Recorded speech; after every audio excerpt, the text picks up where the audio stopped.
కురుపాం నియోజకవర్గం ఉత్తరాంధ్రలో చివరన ఉండే నియోజకవర్గం. 2008లో నియోజకవర్గాల పునర్విభజనలో ఈ నియోజకవర్గం ఏర్పడింది. ఎస్టీ రిజర్వ్డ్ స్థానమైన కురుపాంలో కాంగ్రెస్, వైసీపీ విజయాలు సాధిస్తూ వస్తున్నాయి. గతంలో ఉమ్మడి విజయనగరంలో ఉండే ఈ నియోజకవర్గం రీసెంట్గా మన్యం జిల్లా పరిధిలోకి చేరింది. 2014, 2019లో వరుసగా వైసీపీ పార్టీ నుంచి పాముల పుష్పశ్రీవాణి గెలిచారు. జగన్ క్యాబినెట్లో ఉప ముఖ్యమంత్రిగా ఎన్నికయ్యారు. జగన్ మరోసారి ఆమెకే టికెట్ కేటాయించారు.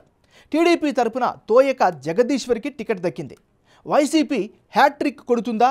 తెలుగుదేశం పార్టీ గెలుపు బావుట ఎగురువేస్తుందా? Big TV exclusive election survey పందెంకోళ్ళు 2 సర్వేలో వచ్చినటువంటి అంచనాలను ఇప్పుడు చూద్దాం.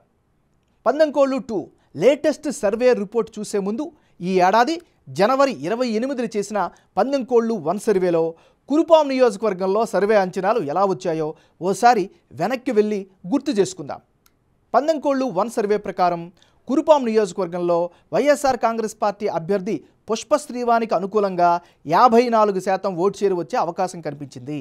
ఇక తెలుగుదేశం పార్టీ అభ్యర్థికి 39% ఓట్లు వచ్చే ఛాన్సెస్ ఉన్నట్లుగా తేలింది. ఇతరులకు 7% ఓట్లు దక్కుతాయని పందెంకోళ్ళు 1 సర్వేలో తేలింది. పొత్తు రాజకీయాలు ఖరారయ్యాయి, అభ్యర్థుల్ని ప్రకటించారు. ఆ తర్వాత కురుపాం నియోజకవర్గంలో పందెంకోళ్ళు 2 సర్వేలో భాగంగా వచ్చినటువంటి లెక్కల్ని ఇప్పుడు చూద్దాం. ఇప్పటికిప్పుడు ఎన్నికలు జరిగితే కురుపాం నియోజకవర్గంలో వైసీపీ అభ్యర్థికి అనుకూలంగా 53% ఓటు షేర్ కనిపిస్తోంది.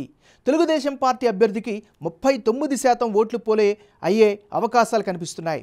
ఇతరులకు 8% ఓట్లు దక్కుతాయని పందెంకోళ్ళు 2 సర్వేలో తేలింది. ఈ 2 సర్వేల మధ్య జనం అభిప్రాయం ఎలా, ఎందుకు మారింది?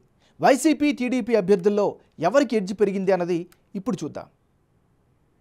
కురుపాం సెగ్మెంట్లో పందెంకోళ్ళు 1 సర్వేలో వైసీపీ అభ్యర్థి పుష్పశ్రీవానికి 54% ఓటు షేర్ వచ్చే ఛాన్సెస్ కనిపిస్తే తాజా సర్వేలో 53%గా కనిపిస్తోంది.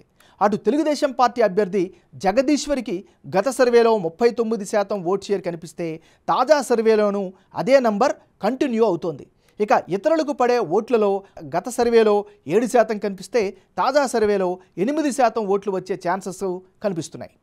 పందెంకోళ్ళు 1, పందెంకోళ్ళు 2 ఈ 2 సర్వేల్లో కురుపాం నియోజకవర్గంలో అభ్యర్థుల మధ్య మారిన ఓట్ల శాతం, అందుకు గల కారణాలను ఇప్పుడు ఒకసారి విశ్లేషించుకుందాం. ఈ నియోజకవర్గంలో గత 5 ఏళ్లలో జరిగిన అభివృద్ధి ఇంపాక్ట్ చూపించే అవకాశం కనిపిస్తోంది.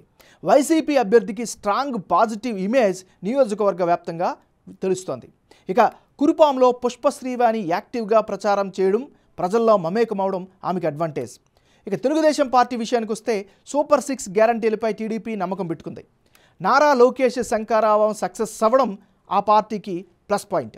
ఓవరాల్గా ఇప్పటికిప్పుడు ఎన్నికలు జరిగితే కురుపాం నియోజకవర్గంలో వైఎస్ఆర్ కాంగ్రెస్ పార్టీకి ఎడ్జ్ ఉన్నట్లు బిగ్ టీవీ ఎలక్షన్ సర్వేలో వెల్లడైంది.